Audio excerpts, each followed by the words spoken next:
Hello everyone. तो आज अपन start कर रहे हैं भैया ऐसे 250। ठीक है, ये भैया आपका सीए फाइनल का टॉपिक है ऐसे 250। ठीक है, सबसे पहले भैया टॉपिक का नाम पता होना चाहिए आपको। Consideration of laws and regulations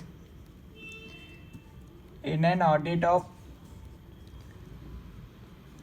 financial statements. ठीक है, तो ये अपने ऐसे का नाम है। ठीक है, सबसे पहले आपको पता होना चाहिए ऐसे का नाम क्या है। ऐसे 250 है, इसका नाम है भैया consideration of laws and regulations in an audit of financial statements.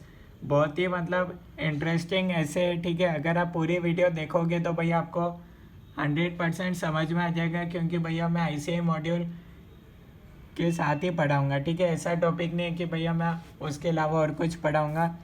As per ICAI module ही मैं आपको बताऊँगा। ठीक है, बस आपको पूरी वीडियो देखनी है एंड तक, आपको भैया और कहीं से देखने की ज़रूरत नहीं पड़ेगी। ठीक है, तो भैया जैसा कि भैया इसका नाम है, सबसे पहले भैया अपन को इसका जो नाम है भैया ऐसे का, उसका मतलब अपन को समझ में आना चाहिए। ठीक है, यहाँ बात होगी loss and regulations in an audit of financial statements, यानी कि भैया अब अपन इसको स्टार्ट कर दें। तो भैया मैं इसको आसान भाषा में बताऊँ तो when we talk about business organization, ठीक है, जब भी भैया अपन किसी भी बिजनेस के बारे में बात करते हैं, ठीक है, चाहे वो कैसा भी बिजनेस हो, ठीक है, हमारे पास N number of laws and regulations applicable होते हैं। ठीक है, स्पेशली इंडिया में। ठीक है, कितने सारे लॉस एंड रेगुलेशंस आपके बिजनेस पर एप्लीकेबल होते हैं। ठीक है, अगर आपका मैन्युफैक्चरिंग बिजनेस है तो भैया आपके पास और ज़्यादा होंगे लॉस एप्लीकेबल। ठीक है, क्योंकि भैया कौन कौन से भैया ज़्यादा होंगे, ठीक है, वह मैं आपको आगे बताऊंगा। ठीक है, तो सबसे पहले भैया जो भी आप चाहें कोई सा भी बिजनेस करो, आपके टैक्स की भैया फॉर्मेलिटीज़ पूरी होनी चाहिए। ठीक है, और भी भैया काफ़ी सारे लॉज है जैसे कि भैया CSR बड़ी कंपनी पर लगता है। ठीक है, उसके भी भैया ऐसे ही अपने पास भैया बहुत सारे रूल्स एंड रेगुलेशंस होते हैं जो भैया आपके बिजनेस पर लगते हैं। ठीक है, छोटा बिजनेस होगा तो भैया अलग लगेंगे, बड़ा बिजनेस होगा तो भैया ज़्यादा लगते जाएंगे लॉस एंड रेगुलेशंस, ताकि भैया बड़े बिजनेस के अंदर फ्रॉड होने के चांस कम रहे। ठीक है, तो भैया बिजनेस अपने पास है। ठीक है, अब उस पर लॉस एंड रेगुलेशंस बिजनेस पर लागू है। ठीक है, तो भैया सबसे पहले क्वेश्चन ये है भैया, who is responsible to ensure that, भैया कंपनी ने भैया सारे एप्लीकेबल लॉस एंड रेगुलेशंस को फॉलो करे।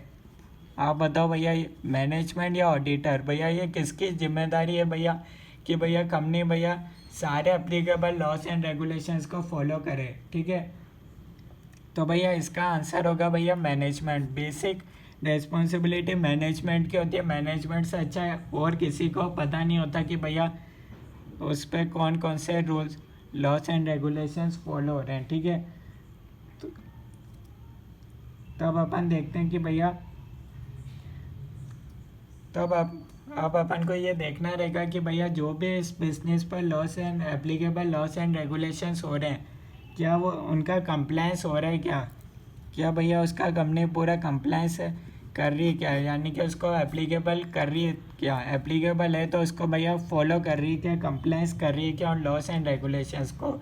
तो इस पर बना हुआ है भैया ऑडिटर के लिए ऐसे 250। ऑडिटर की जिम्मेदारी इसमें कितनी होगी, क्या कितनी जिम्मेदारी होगी, क्या ऑडिटर की रिस्पॉन्सिबिलिटी है, इस पर ये डिपेंड कर, इस पर बना हुआ है भैया ऐसे 250। ठीक है, सबसे पहले आपको पता होना चाहिए कि भैया ये ऐसे बना हुआ क्यों है। ठीक है, तो इसका कारण आपको पता चल गया होगा। ठीक है, तो यह रेस्पॉन्सिबिलिटी ऑब्वियसली मैनेजमेंट का रहेगा अलॉन्ग विथ TCWG। ठीक है, TCWG का भी ऑब्वियसली रेस्पॉन्सिबिलिटी रहेगा। ठीक है, they have to ensure that जितने भी एप्लीकेबल लॉस एंड रेगुलेशंस है वो उनको आइडेंटिफाई करनी चाहिए और एक प्रोसेस लगाकर। अब कैसे करेंगे भैया, ऑडिटर बहुत सारे होंगे तो भैया कंपनी को क्या करना चाहिए भैया, एक प्रोसेस बना लेना चाहिए। ठीक है, एक प्रोसेस लगाकर बराबर से कंप्लाई करना चाहिए, ताकि जब भी ऑडिटर देखे तो हाँ भैया ऑडिटर उस प्रोसेस से देख सके कि हाँ भैया कैसे होता है। ठीक है, ऑब्वियसली भैया इतने सारे लॉस एंड रेगुलेशंस है तो भैया कंपनी एक ऑब्वियसली रजिस्टर तो मेंटेन करेगी, उसके अंदर लिखा होगा कि भैया कौन से रूल्स एप्लीकेबल है, कितने फॉलो हो गए, और भैया स्पेशली भैया उसके लिए अथॉरिटी कौन रेस्पॉन्सिबल है, कौन सा पर्सन उसके लिए रेस्पॉन्सिबल है, ये ऑब्वियसली उसमें नाम लिखा होगा, ठीक है। तो मैं कहने का मतलब एक प्रोसेस लगाकर भैया आइडेंटिफाई करना चाहिए और उसको कंप्लाइंस करना चाहिए, तभी जाकर भैया ऑडिटर को विश्वास रहेगा कि हाँ भैया कंपनी ने पूरा सही से फॉलो कर रही है, ठीक है। अब अपन को एक क्वेश्चन ये भी रहेगा, अगर भैया कोई कंप्लायंस नहीं हुआ तो भैया उसका ऑडिट रिपोर्ट पर क्या फ़र्क आएगा, ये भी ऑडिटर को देखना पड़ रहा है, ठीक है। इसलिए बना हुआ है भैया ऐसे 250 अपन को गाइड कर दे इस बारे में, ठीक है। डिटेल में अपन जानेंगे भैया ऑडिटर की कितनी रिस्पॉन्सिबिलिटी है, तो ये अपन को देखना है, ठीक है। तो सबसे पहले भैया अपन देखेंगे भैया, जैसे कि अगर मैन्युफैक्चरिंग बिजनेस है, ठीक है, तो भैया उसमें एग्जांपल के तौर पे बता देता हूँ, यहाँ लिखा हुआ है लॉस एंड रेगुलेशंस तो कौन कौन से हो सकते हैं। जैसे कि भैया ऑब्वियसली वर्कर होंगे तो भैया मिनिमम वेजेस एक्ट के तहत उनको पेमेंट मिलना चाहिए, ठीक है। प्रोविडेंट फंड के बारे में भी उसमें लिखा हुआ है, तो भैया उस एम्प्लॉयज़ जो भी आपके यहाँ काम कर रहे हैं कंपनी के अंदर, क्या उनका भैया एक टाइमली बेसिस पर प्रोविडेंट फंड में एक अमाउंट डिडक्ट हो रहा है या नहीं हो रहा है, ठीक है। और भैया मेडिकल या भी हेल्थ लॉस से रिलेटेड भी आपके अगर कोई लॉस एंड रेगुलेशंस हो सकते हैं, ठीक है। अगर आप मैन्युफैक्चरिंग कर रहे हो तो भैया एनवायरमेंटल लॉस भी हो सकते हैं, क्योंकि भैया अगर आप वेस्ट वाटर ऐसे ही रिवर में छोड़ दोगे तो आपको दिक्कत आ सकती है। तो ये भी आपको देखना है कि भैया आप पर जो एनवायरमेंटल लॉस लग रहे हैं उनको फॉलो करो, क्योंकि फॉलो नहीं करोगे तो भैया पेनल्टी लगेगी और एक टाइम पर भैया आपको शट डाउन करना पड़ेगा बिजनेस को, ठीक है, अगर आपने कंप्लायंस नहीं करा लॉस का। लाइसेंस देखना है भैया, अगर आप फूड कंपनी का बिजनेस है तो आपके पास लाइसेंस है क्या सेल करने का, ठीक है। तो ये ऑडिटर को देखना कि भैया कंपनी ने सारे कंप्लायंस को फॉलो करा है या नहीं करा है, ठीक है। और भैया उसका इम्पैक्ट फाइनेंशियल स्टेटमेंट्स पर क्या रहेगा, अगर नॉन कंप्लायंस हुआ है तो भैया ये भी देखना पड़ेगा, ठीक है। Primary responsibility obviously management and TCWG का रहेगा, पर ऑडिटर को भैया वेरीफाई करना रहेगा कि भैया कि हाँ कंपनी ने फॉलो करा। एक प्रोसेस बनाना पड़ेगा, मैनेजमेंट को बनाना चाहिए ताकि भैया आइडेंटिफाई हो उससे, और उससे भैया रेस्पॉन्सिबिलिटी असाइन होगी कि भैया एक्स इसके लिए रेस्पॉन्सिबल है, वाई इसके लिए रेस्पॉन्सिबल है, ठीक है, ताकि उससे प्रॉपर मैकेनिज़्म बन पाएगा, ठीक है। इतने सारे लॉस एंड रेगुलेशंस होंगे इसलिए भैया, ठीक है। तो अब भैया लॉस की बात करें तो भैया लॉस एंड रेगुलेशंस की बात करें तो भैया ऑडिटर दो तरफ से देख सकता है। एक तो ऐसे लॉस हो सकते हैं भैया जिसका डायरेक्ट इफेक्ट आएगा फाइनेंशियल स्टेटमेंट्स पर, और एक हो सकते हैं भैया अदर लॉस जिसका भैया not direct impact on financial statements पर डायरेक्ट इफेक्ट नहीं आएगा, ठीक है। ऑब्वियसली इनडायरेक्ट तरीके से आएगा, ऐसा तो भैया कोई लॉ होगा नहीं भैया जिसका कंपनी पर आएगा नहीं, इनडायरेक्ट तरीके से आएगा, ठीक है। आप यूँ बोल सकते हो, एग्जांपल सबसे पहले पता होना चाहिए तब आपको समझ में आएगा। जैसे कि भैया टैक्स, लेबर लॉस, इनका भैया डायरेक्ट इफेक्ट आता है आपके फाइनेंशियल स्टेटमेंट्स पर, ठीक है। और नॉट डायरेक्ट, इसके लिए एग्जांपल होगा एनवायरमेंटल लॉस। अब इसका भैया आप इसका डायरेक्ट इम्पैक्ट आपको फाइनेंशियल स्टेटमेंट्स पर देखने को नहीं मिलेगा अगर आपने नॉन कंप्लायंस भी करा है तो, ठीक है। पर अगर आपने इसको फॉलो नहीं करा तो शुरू में क्या होगा, पेनल्टी लगेगी। उसके बाद क्या होगा भैया, ये बिजनेस को रन करने के लिए भैया ज़रूरी है, इसलिए इसको बोला भैया अदर लॉस, ठीक है। अगर ये लॉस कंप्लाई नहीं हुआ है तो भैया आपका बिजनेस स्टार्ट ही नहीं, रन ही नहीं हो पाएगा, ठीक है। इसलिए इसको अलग कैटेगरी में डाला है, ठीक है। इसका अपन डायरेक्ट इम्पैक्ट फाइनेंशियल स्टेटमेंट्स पर नहीं देख सकते, ऑब्वियसली ये बिजनेस के लिए इम्पोर्टेंट है, ठीक है। तो भैया ऑडिटर के लिए ऐसे 250 में बोला भैया जिस पर direct effect on financial statements वाले लो है, ठीक है, उसमें अब भैया ऑडिटर को क्या करना चाहिए भैया, डिटेल में रेस्पॉन्सिबिलिटी उसकी है कि भैया वो देखे कि भैया ये फॉलो हो रहे हैं या नहीं हो रहे ये वाले लॉस, ठीक है, क्योंकि इसका इफेक्ट डायरेक्ट आएगा फाइनेंशियल स्टेटमेंट्स पे, एग्जांपल टैक्स, ठीक है। तो इसके लिए भैया डिटेल रेस्पॉन्सिबिलिटी यानी कि भैया ऑडिटर को सही ऑब्टेन करना पड़ेगा कि भैया sufficient and appropriate audit evidence obtain करना पड़ेगा कि भैया ये सारे लॉस फॉलो हुए, ठीक है।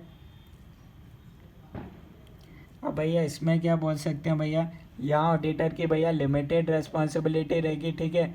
ऑडिटर को रिटर्न रिप्रेजेंटेशन ऑब्टेन करके भैया मैनेजमेंट से ऑब्टेन कर सकते हैं कि भैया ये लॉस हो रहे हैं, और एक जनरल ऊपर से भैया इंक्वायरी कर सकता है, ठीक है।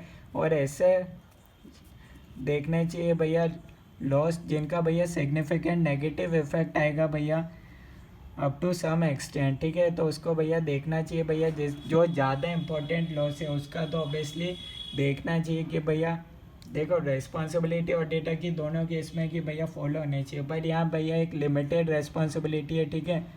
ऑडिटर रिटर्न रिप्रेजेंटेशन भी यहाँ ऑब्टेन कर सकता है, साथ ही साथ भैया थोड़े बहुत ऑडिट प्रोसीजर लगा के भैया एक पता कर सकता है कि भैया हाँ भैया, जैसे कि भैया लाइसेंस के फूड कंपनी के केस में देख सकता है भैया हाँ कंपनी के पास लाइसेंस है, तो भाई तो उससे भैया ज़्यादा फर्क नहीं आएगा, अप टू सम एक्सटेंट भैया आप चेक कर लो, कोई दिक्कत नहीं रहेगा, ठीक है।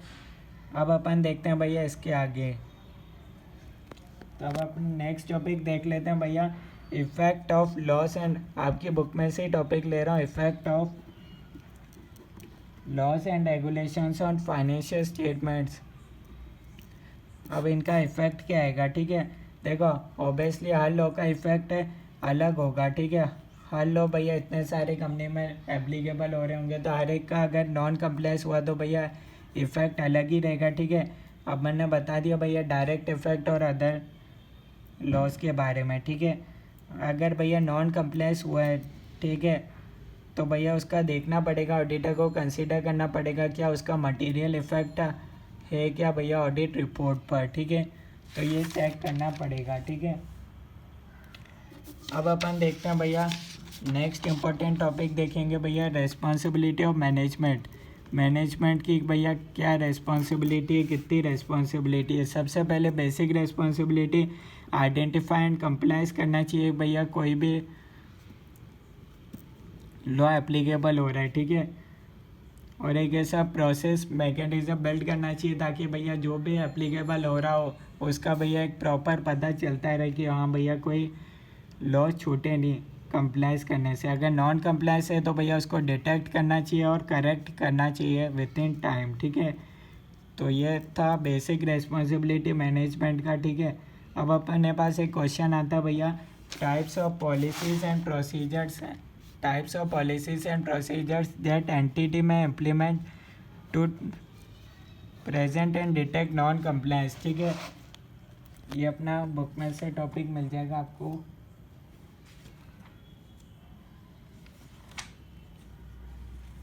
इसका बुक में से आपको बता देता हूँ टॉपिक है भैया, ये रहा, एक लाइन दिखा देता हूँ आपको, ये रहा एक लाइन लिखी हुई है, in the context of laws and, ये वाला नहीं है, टॉपिक देख लेते हैं अपन भैया।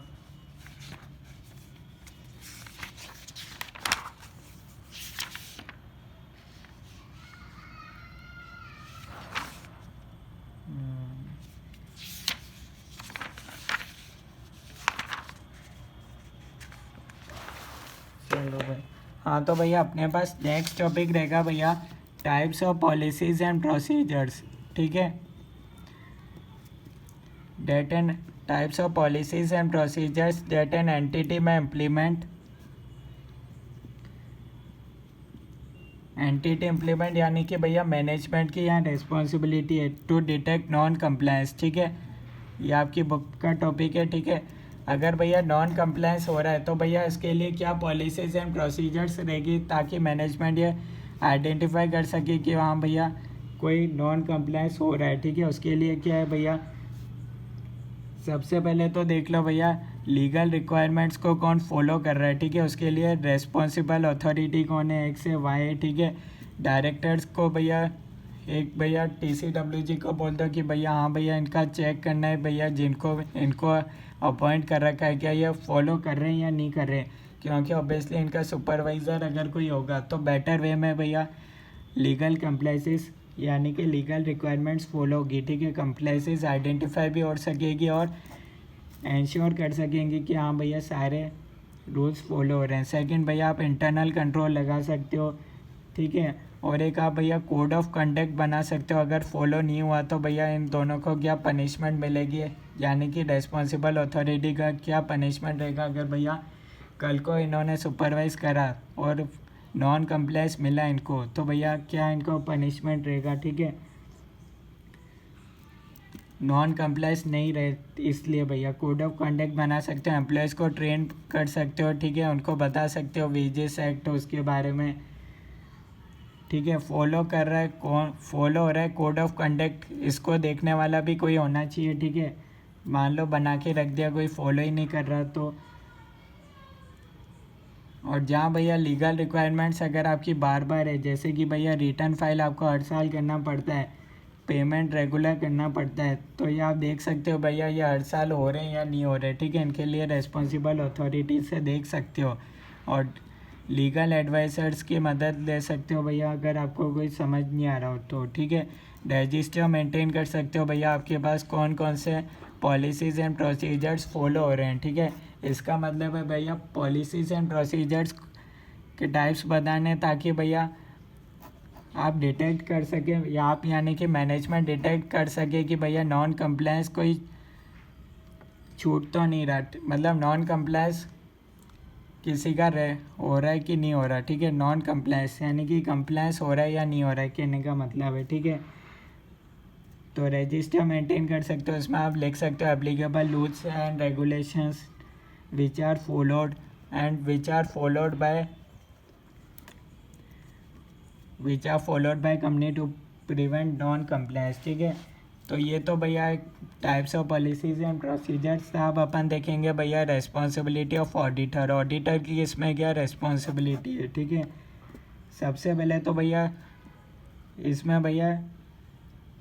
इसमें ऑडिटर की नहीं है टू प्रिवेंट नॉन कंप्लायंस। ठीक है, ऑडिटर की इसमें कोई जिम्मेदारी नहीं है कि भैया नॉन कंप्लायंस हो रहा है तो उसके लिए भैया ऑडिटर जिम्मेदार है। Basic responsibility obviously management and TCWG का है। ठीक है, अब भैया इसके लिए क्या कहा गया भैया SA 250 में भैया डिटेक्ट अगर नॉन कंप्लायंस। ठीक है, ऑडिटर ये पता नहीं कर सकता कि भैया कोई कंप्लायंस छूट रहा है तो भैया वो फॉलो करवा दे मैनेजमेंट से। ठीक है, क्योंकि due to inherent limitations of audit. ठीक है, ऑडिटर से एक्सपेक्ट नहीं है। ठीक है, ड्यू टू अनअवॉइडेबल रिस्क। ठीक है, there is risk that auditor may not find applicable rules and regulations. ठीक है, auditor obviously due to inherent limitations ये पता नहीं कर सकता कि भैया इतने सारे and number of laws and regulations applicable होते हैं हर एक एंटिटी पे, तो भैया ड्यू टू इनहेरेंट लिमिटेशंस यहाँ भैया ऑडिटर का कोई रेस्पॉन्सिबिलिटी नहीं बनता। ठीक है, ऑडिटर इसलिए सिर्फ रीजनेबल एश्योरेंस देता है, ये आपको ऑब्वियसली पता होगा। ठीक है, तो ये आपको पता होना चाहिए। रेस्पॉन्सिबिलिटी ऑफ ऑडिटर में भैया सबसे बेसिक रेस्पॉन्सिबिलिटी ऑडिटर की यहाँ कोई रेस्पॉन्सिबिलिटी नहीं है टू प्रिवेंट नॉन कंप्लायंस। ठीक है, ऑब्वियसली ऑडिटर नहीं रोक सकता अगर कोई एंटिटी नॉन कंप्लायंस कर रहा है तो। ठीक है, अगर किस अनअवॉइडेबल रिस्क है, अगर भैया कोई छूट भी गया हो, मैनेजमेंट नहीं बताया हो मैनेजमेंट ने कि भैया ये भी लॉस एंड रेगुलेशंस है। ठीक है, तो अब अपन ने देखे थे भैया लॉस में एक जिसका फाइनेंशियल स्टेटमेंट्स पर इम्पैक्ट आता है और वो एक है भैया फाइनेंशियल स्टेटमेंट्स पर इम्पैक्ट नहीं आता। ठीक है, इसका एग्जांपल बताया था, जैसे मैन्युफैक्चरिंग बिजनेस में देख लो भैया, यानी कि ऐसे लॉस एंड रेगुलेशंस है जो भैया आपको बिजनेस रन करने के लिए इम्पोर्टेंट है। इसका फाइनेंशियल स्टेटमेंट्स पर डायरेक्ट इम्पैक्ट नहीं पड़ता, इनडायरेक्ट इम्पैक्ट पड़ता है। जैसे कि भैया मैन्युफैक्चरिंग बिजनेस में अपन ने देखा था, जैसे कि भैया ऑब्वियसली जैसे आपका पॉल्यूशन कंट्रोल बेस्ड चिमनी है। ठीक है, तो लेंथ ऑफ चिमनी भैया सही है या नहीं है। ठीक है, वेस्ट ट्रीटिंग प्लांट है या नहीं है, अगर आपके एप्लीकेबल हो रहा है। ठीक है, कई एंटिटी में होता है कि भैया आप वेस्ट ऐसे ही भैया नहीं छोड़ सकते। ठीक है, आपको उसका भैया ट्रीटमेंट करके ही भैया छोड़ना पड़ेगा। Water discharge.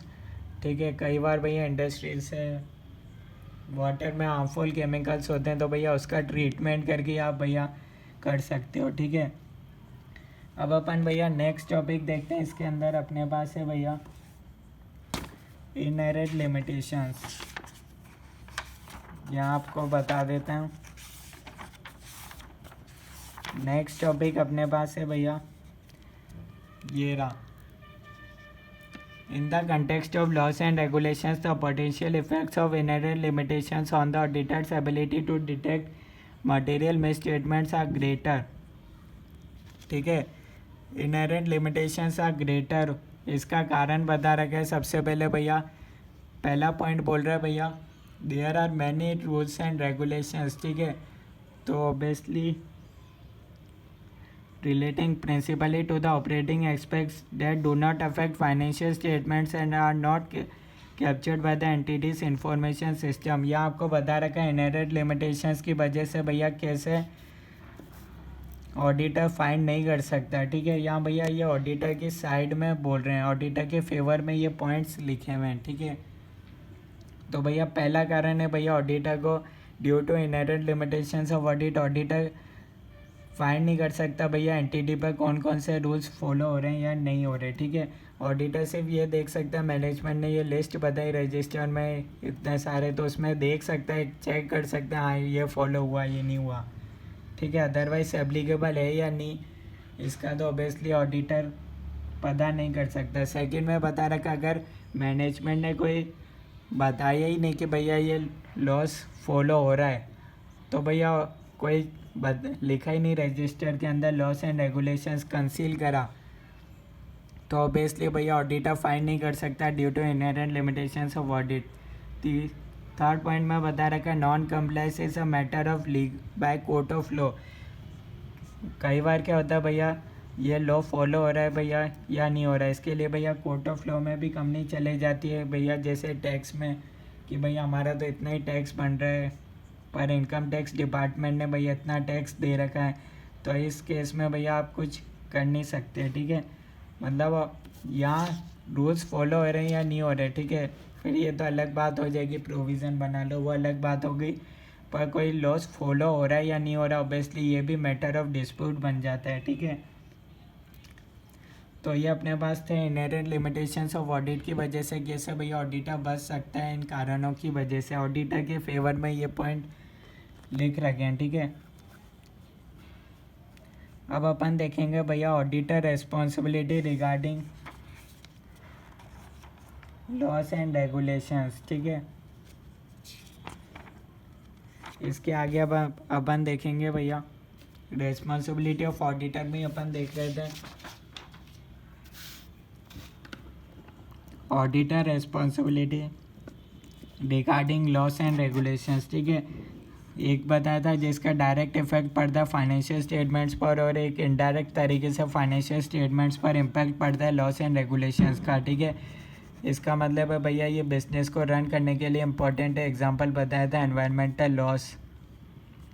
ठीक है, इसका इफेक्ट डायरेक्ट तो पड़ेगा नहीं ऑब्वियसली फाइनेंशियल स्टेटमेंट्स पर ये बिजनेस को रन करने के लिए इम्पोर्टेंट है। ठीक है,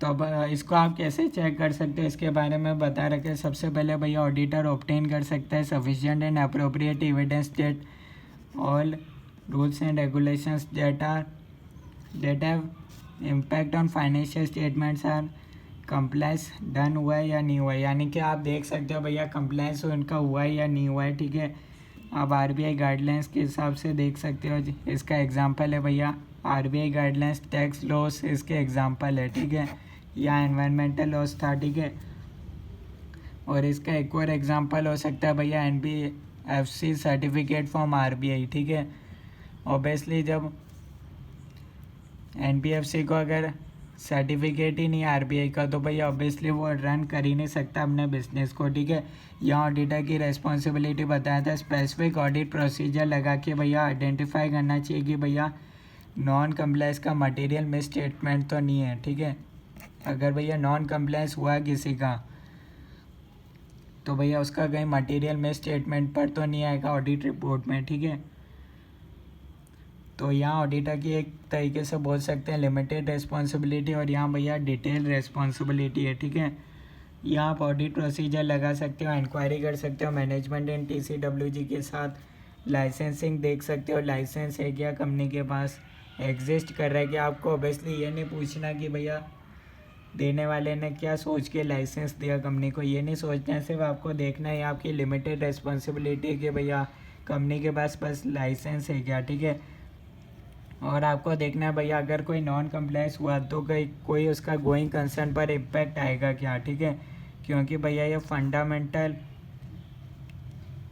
फंडामेंटल एक तरीके से आप बोल सकते हो ये बिजनेस कंडक्ट करने के लिए इम्पोर्टेंट है, ठीक है। आप पर्टिकुलर अटेंशन दे सकते हो जहाँ भैया आपको लगे कि ये लॉस बिजनेस के लिए इम्पोर्टेंट है, ठीक है। नेक्स्ट आप रिटर्न रिप्रेजेंटेशन मैनेजमेंट से ले सकते हो। और भैया आपको प्रोफेशनल स्केप्टिज्म मेंटेन करना पड़ेगा, ठीक है, ऑडिटर को। ये सारे पॉइंट्स भैया ऑडिटर के लिए हैं, ठीक है। अब अपन देखते हैं भैया इसके आगे क्या है। नेक्स्ट टॉपिक पर चलते हैं भैया अपन। अब अगर आपको कोई नॉन कंप्लायंस आइडेंटिफाई हो गया या फिर आपको लग रहा है, आपको सस्पेक्ट लग रहा है कि भैया नॉन कंप्लायंस हो सकते हैं, तो आपको क्या करना है, सबसे पहले तो आपको देखना है भैया नेचर ऑफ फैक्ट क्या है, किसकी वजह से भैया नॉन कंप्लायंस हुआ है, या कोई पर्सन की वजह से नॉन कंप्लायंस हुआ है, और वो नॉन कंप्लायंस रिकरिंग वाला है या फिर वन टाइम वाला है, ठीक है। प्रोसीजर देखना चाहिए, ठीक है। उसका इफेक्ट देखना पड़ेगा आपको, फाइनेंशियल स्टेटमेंट्स पर क्या इफेक्ट आएगा, डिस्कस करोगे मैनेजमेंट एंड TCWG के साथ अगर आपको नॉन कंप्लायंस आइडेंटिफाई या सस्पेक्ट हुआ है तो, ठीक है।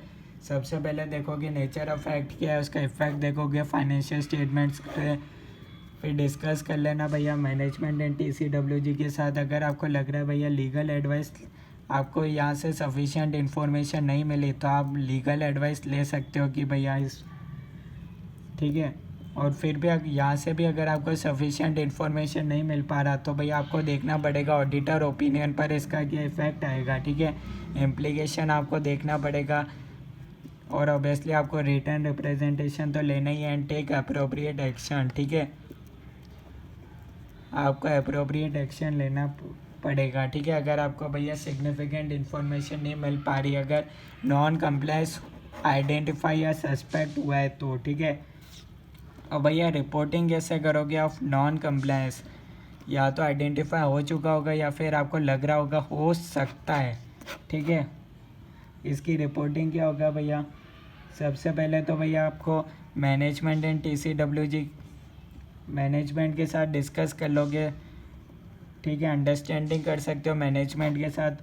अगर यहाँ नहीं बैठ रहा तो आप TCWG को इन्वॉल्व कर लोगे, ठीक है, बियॉन्ड लीगल एडवाइज़र, ठीक है। यहाँ भी नहीं बैठ रहा तो आप लीगल एडवाइज़र से पूछ लोगे, ठीक है, कि भैया ये इसका इम्पैक्ट भैया मटेरियल है क्या, ठीक है। आप अमाउंट देख सकते हो भैया, जो पेनल्टी लग रही है उसका भैया अमाउंट मटेरियल है क्या।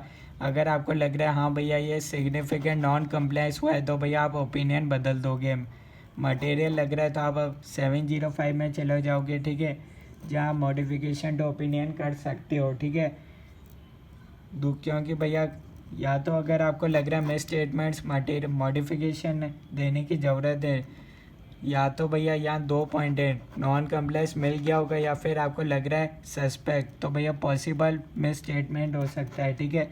मिस स्टेटमेंट है तो आप क्या करोगे भैया, क्वालिफाइड या फिर एडवर्स ओपिनियन दोगे, और यहाँ भैया क्वालिफाइड या डिस्क्लेमर ओपिनियन दोगे, क्योंकि यहाँ भैया आपको पॉसिबल लग रहा है कि भैया नॉन कंप्लायंस हो सकता है, ठीक है।